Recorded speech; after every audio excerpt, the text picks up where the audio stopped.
Salut et bienvenue sur la chaîne du Traqueur de livres. Aujourd'hui, une chronique un petit peu différente, de deux polars, de deux thrillers, où je vous en ai parlé sur Facebook. À votre avis, lequel des deux je préfère? Donc ces deux-là, Ragdoll de Daniel Cole aux éditions Bête Noire et L'Horloge Pandora chez Albin Michel. Enfin, Ragdoll, c'est un gros blockbuster. Dans nos librairies, ils le proposent, ils le vendent comme quelque chose d'énorme, de le super thriller. Moi, je suis allé dedans en disant, ok, je me jette dedans, mais faut que ça envoie. Et dans l'ensemble, c'est pas si mal que ça. Mais il y a quand même des choses, je vous en parlerai un petit peu après, qui m'ont un petit peu déçu, et du coup, ça fait qu'on termine le bouquin en disant, ouais, c'est bien, mais c'est pas non plus quelque chose de gigantesque quand même, hein. À côté de ça, L'Orange Rodora est un concentré de tension, de crainte. C'est un excellent livre. C'est un pur thriller, un huis clos, plusieurs milliers de mètres d'altitude, c'est dans un avion, avec un mélange en plus de gouvernements, de pays qui veulent pas assumer certaines choses. Enfin, c'est vraiment des... L'Orange Pandora, c'est un vrai tic-tac pendant toute la durée du livre, et qui vous maintient d'ailleurs en tension jusqu'aux dernières lignes, aux dernières pages. Ragdoll ou L'Orange Pandora, bon bah mon choix est fait, hein, c'est L'Orange Pandora. Je vais vous présenter un petit peu Ragdoll. L'officier Wolf vient de récupérer son poste. À peine arrivé, il est chargé d'une affaire particulièrement difficile. En effet, un cadavre est découvert, sauf que le cadavre, c'est 6 morceaux de victimes, recousus les unes aux autres. Pour ajouter en plus, à travers son ex-femme qui est journaliste, il découvre 6 noms et 6 dates de mort. Ça, c'est le premier teasing. C'est plutôt bien fait. Un homme qui est désigné à mourir, il le protège, il le surprotège, et malgré tout, malgré toutes les précautions qu'il prenne, il meurt. Tout le monde se demande comment, on finit par comprendre comment, mais c'est plutôt bien fait. Moi, là-dessus, je juge pas.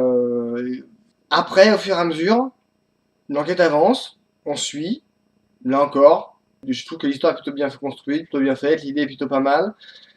Mais il y a quelque chose qui me perturbe un petit peu là-dedans. Il y a un personnage, Edmund, c'est l'assistant de l'ancienne collègue de Wolf, qui me pose un problème. C'est peut-être le seul personnage, d'ailleurs, qui sert de fil conducteur, parce que c'est lui qui farfouille, qui trouve. Il me pose un problème parce que ce qu'il fait me semble trop facile.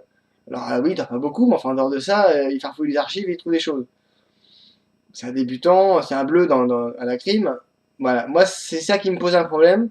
Enfin, Ragdoll, c'est un livre qui se lit bien, mais pour ceux qui aiment vraiment beaucoup les thrillers, les suspens et tout, vous allez déçu. Il y a des critiques qui flinguent littéralement le livre.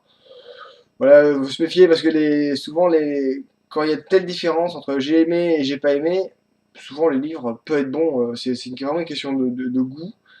Chacun a sa propre perception et les auteurs qui sont adorés, d'autres détestés, sans de réelles raisons. Là, c'est vrai que Ragdoll, en l'occurrence, le livre est bien, mais pas aussi bien qu'il est vendu. C'est un petit peu ça qui est dommage. L'Orange Pandora, c'est un concentré de tension. D'abord, l'histoire est plutôt bien faite, et toute l'écriture, c'est bien fait. On est maintenu vraiment en tension, c'est super impressionnant. Le vol QN66 en direction de New York décolle à 16h30. 250 passagers sont rentrés dans le 747, et hop, direction New York. À 17h10, l'un des passagers fait un malaise cardiaque. Du personnel le réanime, mais le commandant prend la décision de dérouter l'avion vers l'aéroport le plus proche, Londres. Au moment où ils approchent pour atterrir, ils reçoivent un appel où ils demandent à être écoutés sur une ligne un peu différente des autres. On leur explique que la victime du malaise est porteuse d'une grippe extrêmement dangereuse et que le gouvernement anglais refuse qu'ils atterrissent et qu'ils mettent en danger ainsi la population. Les soutes sont pleines, qu'ils partent. En gros, ils disent pas chez nous, débrouillez-vous. Il y a 250 passagers dans l'avion. Forcément, il va se passer des choses. Tout le long du livre, l'avion passe son temps à aller de pays en pays, et à chaque fois on lui dit non. Parce qu'à un moment, ils n'ont plus de carburant, il faut bien récupérer quelque part.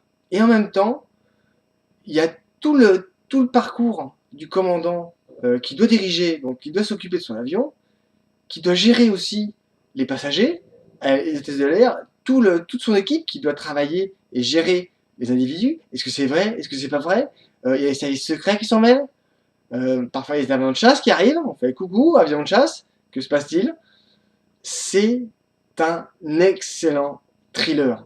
Donc allez-y, dévorez-le, éclatez-vous, bonne lecture. Si vous voulez qu'on en parle, il n'y a pas de souci. Hein. Likez, commentez, partagez, abonnez-vous. Allez-y, bonne lecture, mangez les chouquettes. À bientôt. Au revoir.